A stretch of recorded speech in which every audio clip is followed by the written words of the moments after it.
If you're confused, you don't know what to do. Some of our students will ask me, you teach IT audit, you teach risk management, you teach vendor risk management, and you also teach policy and compliance. Now, they ask me, like, what would you advise me to choose from these four?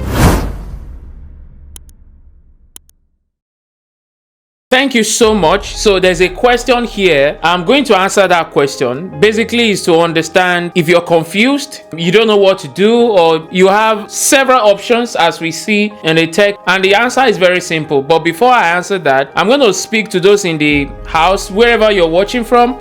When you're watching this broadcast, if you have any question, put it on the comment box. There are comment sections everywhere. Either you're watching on Instagram, YouTube, or wherever. Put your question there, and next video I will do well to answer your question. That's number one.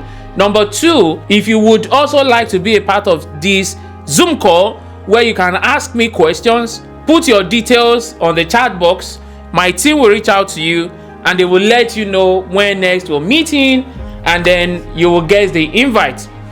Now, to answer the question, nobody can tell anyone what to do in terms of career choice. I see most times some of our students will ask me, you teach IT audit, you teach risk management, you teach vendor risk management, and you also teach policy and compliance. And the purpose is to help you become a holistic GRC professional. Now, they ask me, like, what would you advise me to choose from these four? Some would say that I want to choose one so that I can study very quickly and achieve my purpose and get, jobs. But what I do tell them is, if you're studying just one, your options are limited. It is important that you study everything and become a whole professional when it comes to GRC in cybersecurity. Now, looking at the entire tech ecosystem, there are so many career choices. There are like tons of career choices that you can pick from.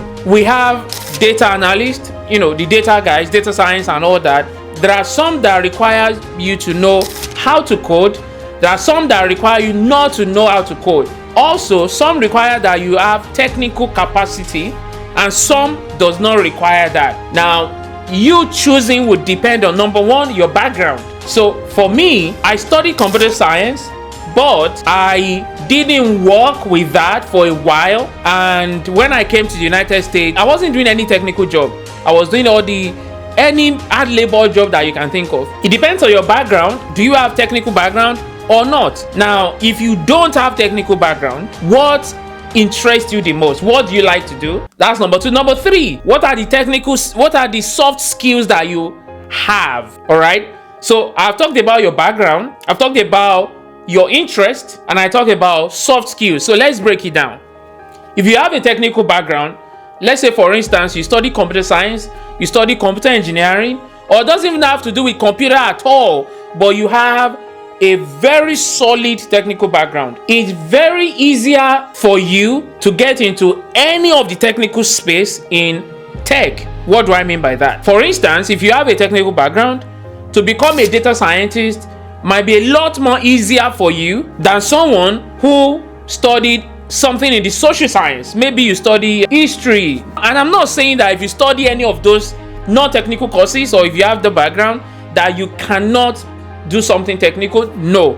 However, if you have a technical background, it's a lot more easier for you to get into that realm, because that is what you've always done your life. So understanding technical concepts and principles, because that is what tech is all about. If you understand the basics, you understand the concept, you understand the principle, and most importantly, you understand the fundamentals. Now, if you understand that, you've always done that all your life. Now, getting into another career entirely that is very technical, however, to understand principles, basics, concept, fundamentals is a lot more easier for you to grasp. Therefore, you can get that very quickly. Now, let's talk about someone who does not have technical background. You want to look into maybe something like tech sales. Even sometimes as a tech sales professional, you still might need some form of technical background, because there are some things you wouldn't be able to say. There are some things you won't be able to communicate and understand if you don't want to go deep in terms of technical knowledge. Those of you that are on Zoom, I would like you to mute yourself, please. If you would like to do cybersecurity, which is what we basically do. That's what we teach. GRC is one area where you do not need technical background. All right. So what am I saying? Talking about career choices. You have a technical background and you want to do something technical. I will look at data science, data analyst, DevOps, cloud security engineering, some part of cybersecurity, which cloud security is part of them, pen testing, popularly called ethical hacking, software testing, right? Software engineering. Those are technical careers. If you have a technical background and your interest aligns with any of those careers, I will advise that you follow that. That's number one. Now, if you don't have technical background, but you have some soft skills, what am I talking about? You have attention to detail, you're very curious, you understand concepts easily, and you perform well under pressure, especially if you like documentation. I would advise that GRC is one of such area that I would advise you look into. The reason is simple. What you're basically doing, right, as a GRC expert, it does not matter where you fall into in any of the careers in GRC. You're basically working with documentation, checklist, rules, laws, policy, regulations, requirements, and all that. Those are the things that you're basically working with. That is how I would decide what to choose.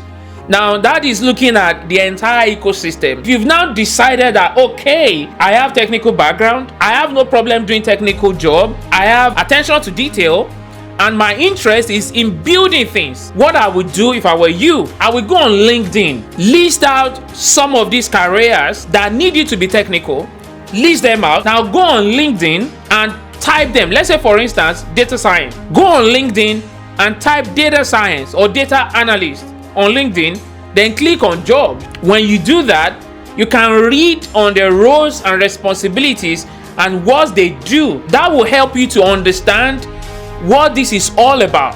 That's number one.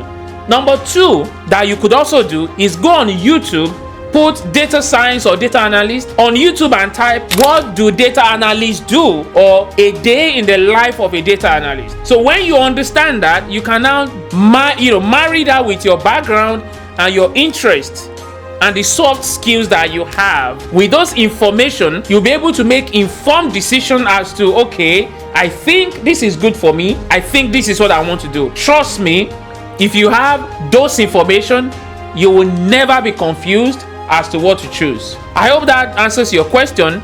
Now, if that is not clear enough, please write in the comment section. And if you want to know more, write in the comment section. Trust me, next video I'm going to answer you.